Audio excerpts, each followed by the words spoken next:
Voilà, the bibliothèque.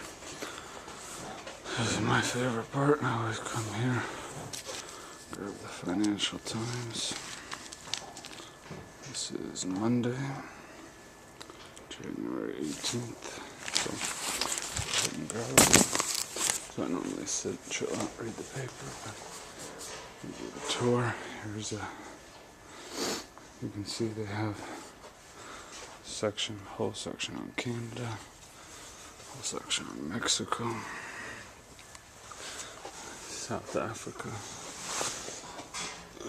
different parts of Africa, whole section on Belize, Guatemala, Panama, Cuba.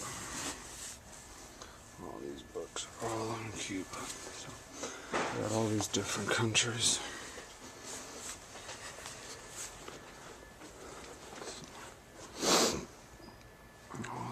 Lots and lots of information to be devoured.